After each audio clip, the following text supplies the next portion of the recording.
Welcome to the Water Margin Podcast. This is episode 48. Last time, Song Jiang narrowly escaped being turned into soup for some bandit chieftains on Clear Winds Mountain, ended up befriending said chieftains, rescued an abducted woman from the lecherous clutches of one of the said chieftains, and found out she was married to the boss of his friend Hua Rong, whom Song Jiang was on his way to see. So Song Jiang saved the woman and released her, and then went on his way to see Hua Rong at Fort Clearwind. As we resume our narrative, it was the day of the Lantern Festival. While Hua Rong was on duty, Song Jiang decided to go out on the town and partake in the festivities. Early that evening, the sky had already darkened and a bright moon had climbed up in the east. Song Jiang and a few of Hua Rong's attendants strolled out into Clearwind's town.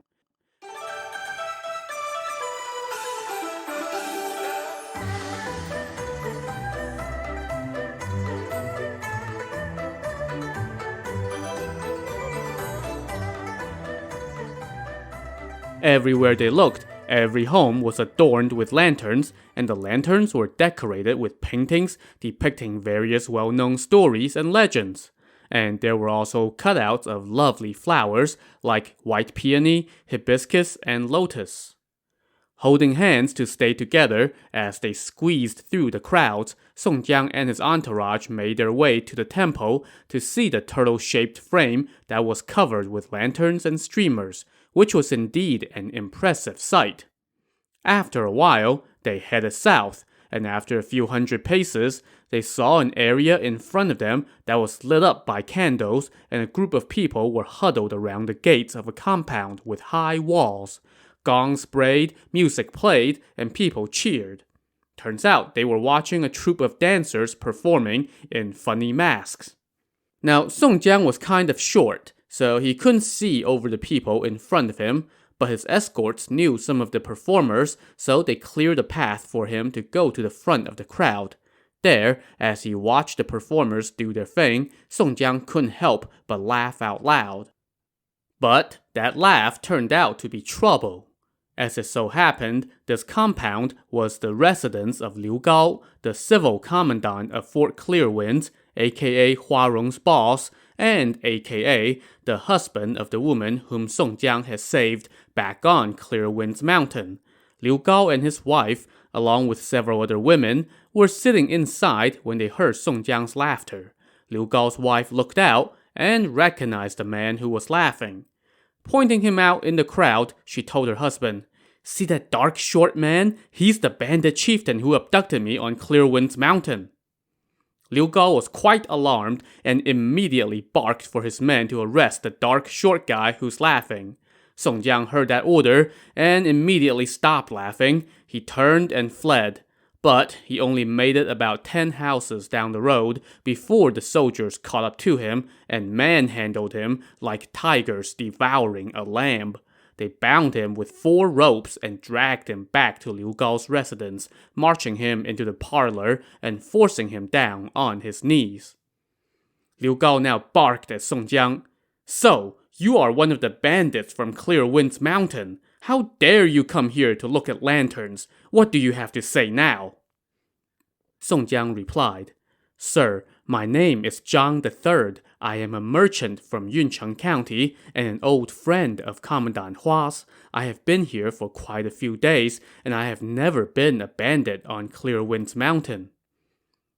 But Liu Gao's wife now came out from behind a screen and shouted, "How dare you deny it? Do you remember me calling you my lord?" Seeing her, Song Jiang said, "Madam, you are mistaken. Did I not tell you that I was a merchant from Yuncheng County who had also been captured by the bandits?" But Liu Gao cut him off. "If you are a merchant who had been abducted, then how were you able to leave the bandit stronghold and end up here, taking in the sights?" Liu Gao's wife also chimed in. "When you were in the bandit's lair, you were looking mighty comfortable sitting in the command chair in the center, letting me call you my lord. You won't even speak to me." "Madam, do you not remember how I saved you?" Song Jiang said. "Why do you now turn around and insist that I am a bandit?" Liu Gao's wife flew into a rage and cursed Song Jiang as she pointed at him. "These crooks will never admit anything without a good beating," she said to her husband. "Quite right," Liu Gao agreed. He then ordered his men to beat Song Jiang with split bamboo rods. After 2 vicious rounds of caning, Song Jiang's skin was split open and he was bleeding all over. Liu Gao now told his men, "Throw him in chains. Tomorrow we'll put him in a prisoner cart and take this Jiang III, the tiger of Yuncheng, to the prefectural seat."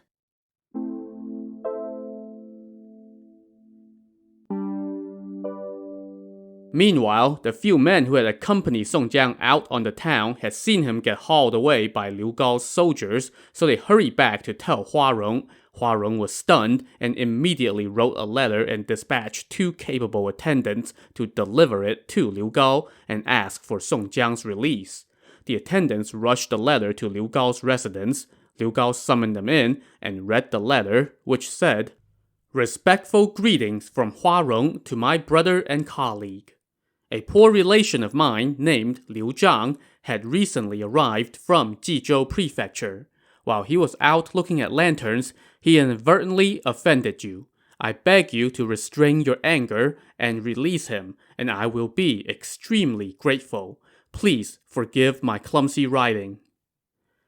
So there's a bit of a problem here. Song Jiang had already told Liu Gao that his name was Jiang III and that he was from Yuncheng County, and yet here was Hua Rong telling Liu Gao that his name was Liu Zhang. That Liu Gao may be corrupt, but he was no dummy. When he read the letter, he flew into a rage and tore the letter to shreds. "Hua Rong, how dare you?" he fumed. "You are a government official. How can you have dealings with bandits? And to try to pull one over on me? That crook has already confessed his name is Jiang III and that he's from Yuncheng County, and yet here you are claiming his name is Liu Zhang. I am not someone you can fool. You think I will let him go just because he shares my last name?" Liu Gao now ordered his men to kick the couriers out. The couriers returned to Hua Rong and told him what happened, and Hua Rong lamented, "My poor brother! Quickly, prepare my horse!" Donning his armor, Hua Rong grabbed his bow and arrows, as well as his spear, and hopped on his horse. Accompanied by about 50 armed soldiers, he rushed to Liu Gao's fort. The guards at the gate saw them coming and figured that this was gonna turn ugly, so they did the only sensible thing and scattered. I mean, it's not like it's their job to guard the compound or anything. Hua Rong rode into the compound and dismounted in front of the parlor, clutching his spear. With his men lined up in a row, he shouted, "Commandant Liu, I would like a word."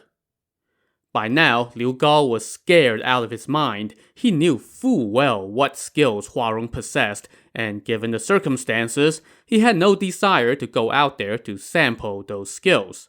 Hua Rong waited outside the parlor for a spell, and then told his men to start searching the rooms around the compound. Soon, they discovered Song Jiang in a side room. He was hanging from the rafters and weighed down by chains. His legs had been beaten so badly that they were torn and lacerated. The soldiers cut him down from the rafters, broke his chains, and brought him out. Hua Rong quickly sent some men to take Song Jiang back to his home. He then hopped back on his horse, and, still wielding his spear, he called out again.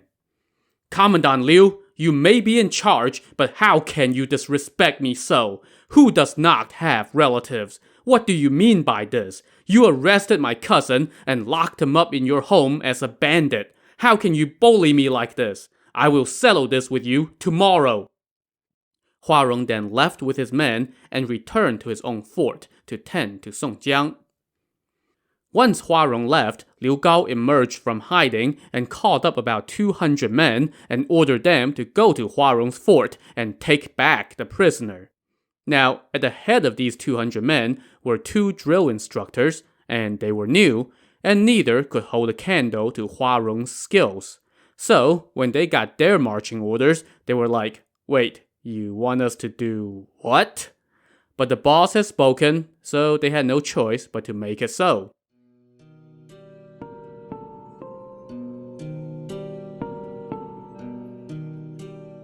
It was early dawn when this group arrived outside Hua Rong's fort. The sky was just starting to lighten up. The group huddled in the entryway, but nobody dared to set foot inside the fort. So they just stood there and waited, and waited, and waited. By now, it was totally light out, and the men saw that the doors to the main hall were wide open, and Hua Rong was sitting in the center of the room, holding a bow in his left hand and an arrow in his right. As he stared at the men clustered in the doorway, he raised his bow and shouted, "You soldiers, don't you know that every grievance should be taken up with the culprit, and every debt with the debtor? Liu Gao may have sent you here, but you don't need to be risking your neck for him. And as for you two new drill instructors, you haven't seen my abilities yet, so let me show you my archery skills, and then, if you're not afraid and still want to do Liu Gao's dirty work, come on in. First, watch me shoot the knobbed cudgel of the door god on the left." As he spoke, Hua Rong loaded an arrow, pulled back his bowstring, and with a shout of "Strike!" let fly his shot. His aim was true, and the arrow indeed found the cudgel on the door god that was painted on the left door. All of Liu Gao's soldiers were taken aback. Hua Rong now spoke again while pulling out a second arrow from his quiver. "Now, watch this arrow hit the tassel on the helmet of the right door god." A split second later, his arrow struck the right door, and just like before, his aim was true. Pulling a third arrow out of his quiver, Hua Rong now said, "Next, watch this third arrow strike the heart of the drill instructor who's wearing white." Said drill instructor went, "Oh crap!" and turned and ran. Everybody else followed suit, and soon the doorway was empty.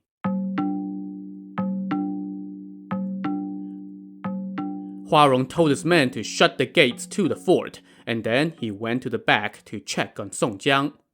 "It's my fault you have suffered," Hua Rong said.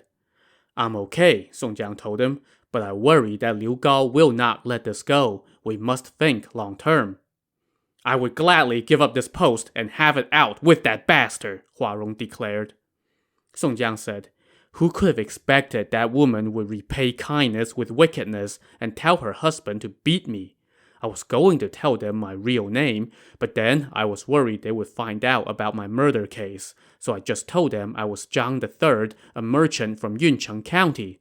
Yet that Liu Gao was so unreasonable and declared that I was Jiang III, the tiger of Yuncheng, and was going to ship me to the prefectural office in a prisoner cart as the leader of the Clear Winds Mountain bandits. I was going to be executed. If you had not come rescue me, there would be no way I could have cleared things up, even if I had copper lips and a steel tongue."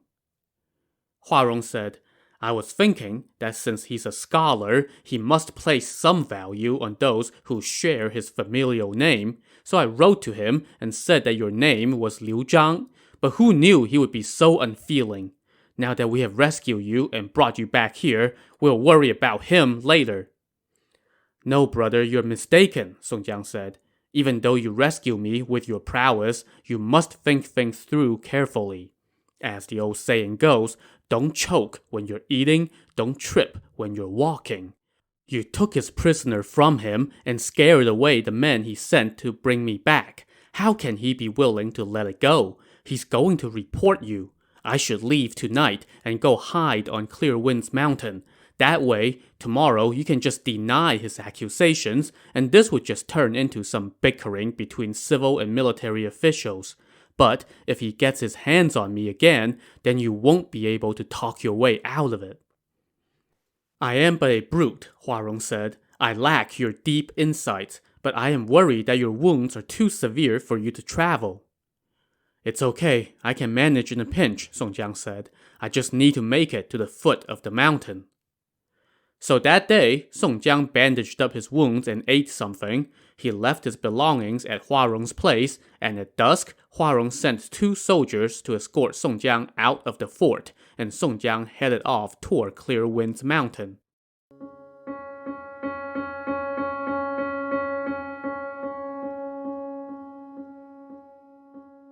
A couple days later, shortly after breakfast, Hua Rong got a visitor from the Qingzhou prefectural office. He was the commander of the prefectural army. His name was Huang Xin. He was renowned throughout the prefecture for his fighting skills, especially with his sword. He was known by the moniker, the Suppressor of the Three Mountains. As we mentioned in the last episode, there were 3 mountains controlled by bandits within the borders of Qingzhou Prefecture. These were Clear Winds Mountain, Double Dragon Mountain, and Peach Blossom Mountain. We've mentioned all 3 in our story already. Clear Winds Mountain was controlled by the trio of Yan Shun, Wang Ying, and Zheng Tianshou, the guys who were going to make soup out of Song Jiang's innards. Double Dragon Mountain was where Lu Zhishen, the flowery monk, Yang Zhi, the blue-faced beast, and Wu Song, the pilgrim, were hanging out. And Peach Blossom Mountain was controlled by Li Zhong, the tiger-slaying general, and Zhou Tong, the little conqueror, aka the 2 guys that Lu Zhishen stole stuff from at one point. So that's a lot of formidable bandits spread across 3 mountains. But Huang Xin had boasted that he would bring them all to heel, hence his nickname. Hua Rong went outside to welcome Huang Xin and invited him into the main hall. After exchanging greetings, Hua Rong asked, "Commander, what business brings you here?" "The prefect summoned me and told me that the civil and military commandants of Fort Clearwinds are not getting along for some reason. He was worried that the bickering between you 2 would interfere with the affairs of the state, so he sent me here with food and wine to make peace between you. Everything is already set up at the main fort. Please ride there with me." Hua Rong chuckled and said, "How would I dare to bully that Liu Gao? If nothing else, he's my superior. It's just that he's been nitpicking me time and again. I didn't expect it would worry the prefect and trouble you to come all the way to my humble fort. How can I make it up to you?" Huang Xin leaned in and whispered in Hua Rong's ear, "The prefect is on your side. If we ever need to take the troops into action, that Liu Gao is a civil official. What the hell can he do? Just come with me." "Thank you for looking after me," Hua Rong said. Huang Xin now asked again for Hua Rong to go to the main fort with him. Hua Rong said, "Let me treat you to a few cups of wine first," but Huang Xin told him, "Once we resolve this issue, then we can drink to our heart's content." So Hua Rong prepped his horse and rode off with Huang Xin. When they arrived at the main fort, Huang Xin took Hua Rong by the hand and led him into the main hall. Liu Gao was already there, and the 3 greeted each other. Huang Xin then ordered his men to bring wine. Holding a cup, he turned first to Liu Gao and said, "The prefect was very concerned to hear that the 2 of you were not getting along, so he sent me here to make peace between you. I hope you 2 can focus on repaying the kindness of the imperial court and sort out your differences." Liu Gao replied, "I may be untalented, but I still understand propriety. I never meant for the prefect to be worried. There's not really any serious problem between us. It's all lies spread by outsiders." Huang Xin laughed heartily and said, "That's great then." After Liu Gao drank his cup of wine, Huang Xin filled a second cup and turned to Hua Rong and said, "Given what Commandant Lu just said, this must be just lies spread by people with nothing better to do. If that is the case, please drink this cup." Hua Rong accepted the cup and emptied it. Liu Gao now poured a cup and offered it to Huang Xin, saying, "Commander, thank you for coming all this way. Please drink this cup." As Huang Xin took the cup, his eyes glanced around the room. Suddenly, he threw the cup to the ground, and in that moment, a cry rose up from the back, and about 50 stout soldiers jumped out from behind the screens and pounced on Hua Rong, wrestling him to the ground. "Tie him up," Huang Xin ordered. "What did I do?" Hua Rong protested. Huang Xin laughed out loud and barked back. "How dare you ask that? You are a rebel in cahoots with the bandits from Clear Winds Mountain. What did you do? It's only because of your past service that I haven't arrested your whole family." "Where is your proof?" Hua Rong shouted. Fine, I'll show you the proof, so you know I'm not framing you, Huang Xin replied. Men, bring him. A moment later, a prisoner cart was rolled up to the hall. In it sat a man with a red headband and a paper pennant. It was none other than Song Jiang. Hua Rong was stunned and could not say a thing.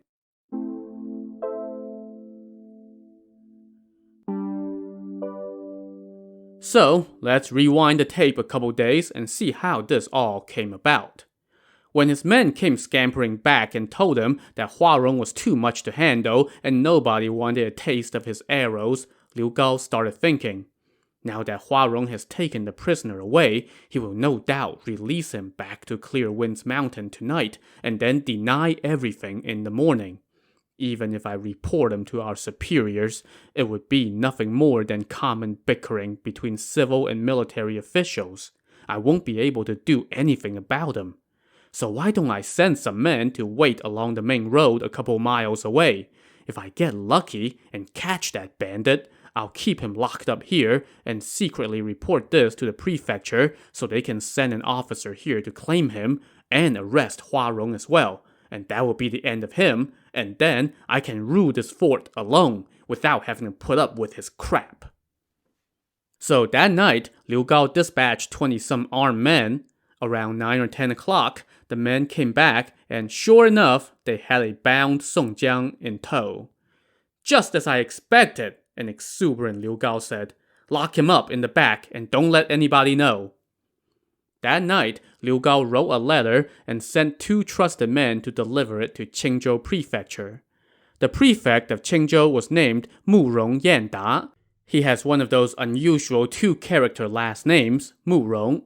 This prefect Mu Rong was the brother of one of the emperor's concubines. With that influential backer, he pretty much did whatever the hell he wanted in his post, enriching himself and his cronies at the cost of the common people of the prefecture.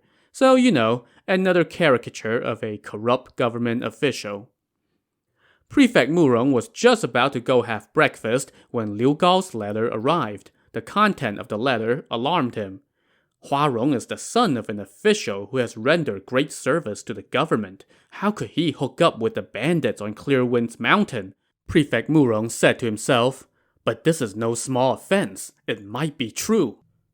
So he summoned the commander of his prefectural army, Huang Xin, who set off for Fort Clearwinds immediately with 50 stout soldiers. He went straight to Liu Gao's place, and after welcoming him, Liu Gao invited him to a banquet in his private quarters. Liu Gao then brought out Song Jiang as proof of his accusations. Seeing this, Huang Xin said, "There's no doubt about it then. Build a prisoner cart right away and put him in it. Put a red headband on him and stick a paper pennant on the cart that says Jiang III, the Tiger of Yuncheng and leader of the Clear Winds Mountain Bandits." Song Jiang, remember, was still trying to keep his real identity hidden, so he did not dare to say anything.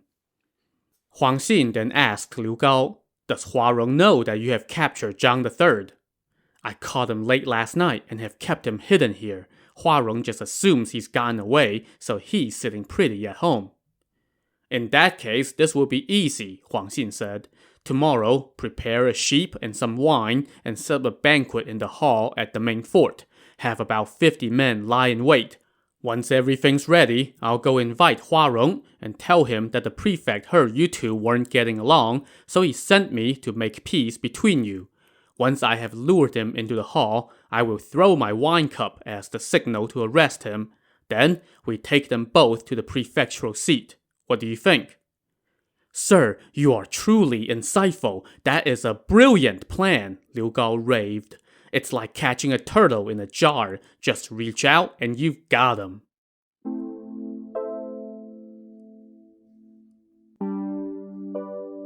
So, fast forward back to the present, where Huang Xin's scheme went off without a hitch and Hua Rong found himself bound. "Don't blame me," Huang Xin told Hua Rong. "Liu Gao is the one who accused you." "Not a problem," Hua Rong said. "This man is my relative from Yuncheng County, yet you guys keep insisting he's a bandit, but the truth will be sorted out when I see our superiors." Since that's your story, then I'll just take you to the prefectural seat, and you can explain it yourself, Huang Xin said. He then told Liu Gao to round up 100 soldiers from the fort to escort the prisoners. Hua Rong said to Huang Xin, "Commander, you may have apprehended me by deceit, but I will be able to explain everything to the authorities. On account of me being a military officer just like you, don't remove my clothing and allow me to sit in my cart." "That's easy enough," Huang Xin said. "We'll let you have that. You can go explain everything with Commandant Lu at the prefecture, so that we don't kill any innocents." Huang Xin and Liu Gao then both mounted their horses and led a combined force of about 150 men, escorting the 2 prisoner carts toward the prefectural seat.